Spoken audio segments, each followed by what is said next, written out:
તો હેલો મિત્રો, ઘણા બધા વિદ્યાર્થીઓને કોલેજમાં એડમિશન લીધું હોય છે, યુનિવર્સિટીમાં એડમિશન લીધું હોય છે, પણ હવે આ એડમિશન લેવા માટે આપણે ફરજિયાત ABCID ફરજિયાત બનાવવું પડે. તો ઘણા બધા વિદ્યાર્થીઓને ખબર ન હોય કે ભાઈ ABCID એટલે શું થાય. ઘણા બધા વિડીયો બન્યા હોય કે ભાઈ ABCID એટલે શું, ABCID ક્યારે બનાવવાનું, ABCID ક્યાં જરૂર પડે, બરાબર. તો આજે આપણે આ વિડીયોમાં ABCID આપણે બનાવતા શીખશું 5 જ મિનિટમાં. ખાલી તમારા મોબાઈલમાંથી તમે ABCID તમારે જાતે બનાવી શકો. તો ચાલો વિડીયો ચાલુ કરીએ. તો hello, welcome back to student. વિડીયોમાં તમારું સ્વાગત છે. તો આપણે ચાલુ કરીએ વિડીયો. તો સૌથી પહેલા ગૂગલ ક્રોમમાં આવી જવાનું છે, કોઈ પણ એક બ્રાઉઝર ખોલી લેવાનું છે અને બ્રાઉઝરમાં તમે સર્ચ મારવાનું છે ABCID લોગિન. ABCID લોગિન તમે સર્ચ મારો એટલે પહેલી જ વેબસાઇટ આવશે, એકેડેમિક બેંક ઓફ ક્રેડિટ્સ નામની, એટલે ABC, બરાબર. તો આ ABCID છે એ થોડીક લોડ લેશે. એના પછી આપણે આવશે એમાં સૌથી પહેલા માય એકાઉન્ટ્સમાં તમારે સ્ટુડન્ટ છે એ સ્ટુડન્ટ તમારે સિલેક્ટ કરવાનું રહેશે અને ત્યારબાદ તમારે સ્ટુડન્ટનું આખું વસ્તુ છે એ સાઇન ઇન કરવાનું આવશે. તો સૌથી પહેલા તમારે સાઇન અપ બટન ઉપર ક્લિક કરવાનું રહેશે. તમે સાઇન અપ બટન ઉપર ક્લિક કરશો તેથી આ રીતે તમને આખી ઇન્ટરફેસ ખુલી જશે.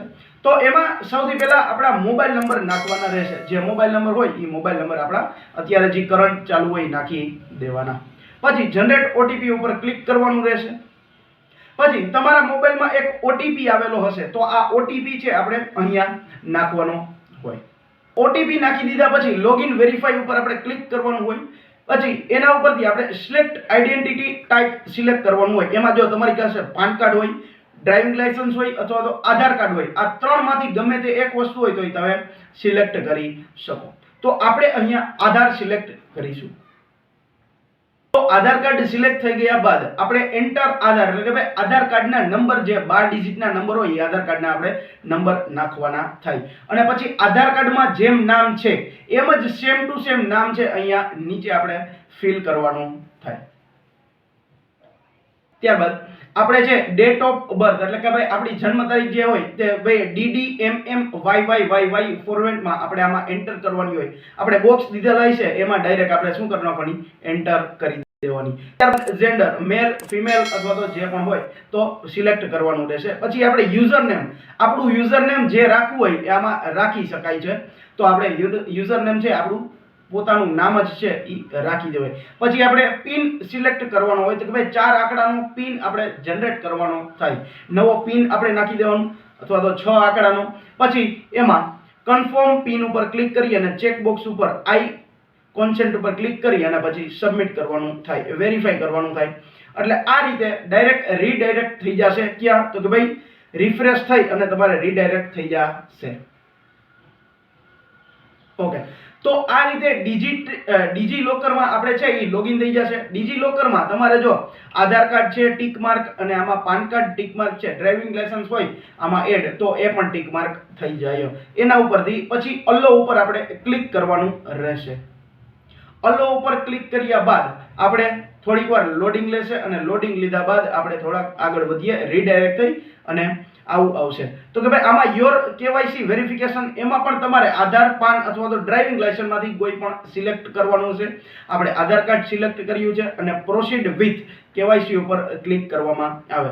પછી આ રીતે આપણી આખી બધી ડિટેલ દેખાઈ જશે અને પ્રોસીડ વિથ KYC માં આપણે અહીંયા આધાર કાર્ડ સિલેક્ટ કર્યું છે તો અહીંયા આધાર કાર્ડના નંબર નાખવાના રહેશે 12 ડિજિટના અને પછી વેરીફાઈ બટન ઉપર ક્લિક કરવાનું રહેશે.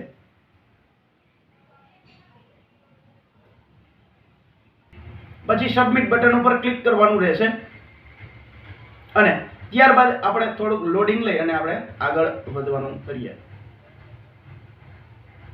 ઓકે, તો પાછા અહીંયા ડિજિટ લોકરમાં આપણે લોગિન થઈ ગયા છીએ અને આધાર અને પાન આ બેમાં ટિક માર્ક છે અને અલ્લો ઉપર આપણે ટિક કરવાનું રહેશે. અલ્લો ઉપર આપણે ક્લિક કર્યા બાદ આપણને કંઈક અલગ જ આવી રીતે ઇન્ટરફેસ દેખાશે. તો અહીંયા જો આઈડેન્ટિટી ટાઈપ આપી દીધું છે, તો ભાઈ આપણે આઈડેન્ટિટી ટાઈપમાં શું છે, જો ભાઈ રોલ નંબર હોય તો ઈ, રજિસ્ટ્રેશન નંબર હોય તો ઈ, એનરોલમેન્ટ નંબર તો ઈ, અથવા તો નવું એડમિશન આપણે લીધું હોય તો ન્યૂ એડમિશન ઉપર ક્લિક કરવાનું. પછી અહીંયા યુનિવર્સિટી આપણી સિલેક્ટ કરવાની અને અત્યારે કરંટ યર છે એ કરંટ યર આપણે શું કરવાનું રહેશે, ક્લિક કરવાનું રહેશે. 2024 છે કરંટ યર, પછી સબમિટ કરવાનું રહેશે. સબમિટ કરશો અને આ રીતે આખે આખું એબીસી આઈડી છે એ જનરેટ થઈ જશે. અને ગો ટુ ડેશબોર્ડ ઉપર ક્લિક કરો એટલે આપણે આપણું આખું કાર્ડ આપણું બનીને આવી જશે. એને કહેવાય એબીસી કાર્ડ. તો આ રીતે તમને આ વિડીયોમાંથી તમને એબીસી કાર્ડ કઈ રીતે બનાવવું, એબીસી કાર્ડનો ઉપયોગ શું છે કે ભાઈ એબીસી કાર્ડ છે એ આપણે કોઈ પણ જગ્યાએ કોઈ પણ કોલેજમાં એડમિશન મેળવવું હોય તો આપણને કામ લાગે, આપણે ત્યાં ફરજિયાત બતાવવું પડે. તો આઈ હોપ કે તમને એબીસી કાર્ડ બનાવતા આવડી ગયું હશે. તો વિડીયો સારો લાગ્યો હોય તો વિડીયોને લાઈક કરજો. આમાંથી તમને કાંઈ પણ શીખવા મળ્યું તો આપણી ચેનલ સાથે જોડાયેલા રહેજો, એટલે કે આપણી ચેનલને સબસ્ક્રાઇબ કરજો. અને જો તમારા એડમિશન તમારા કોઈ પણ ભાઈબંધ મિત્રોએ લીધું હોય અને એમને પણ એબીસી કાર્ડ બનાવતા ન આવડતું હોય તો આ વિડીયો એને જલ્દીથી શેર કરી દેજો. બાકી આપણે મળીએ આવા જ કંઈક અલગ ટોપિકમાં. ત્યાં સુધી થેન્ક યુ.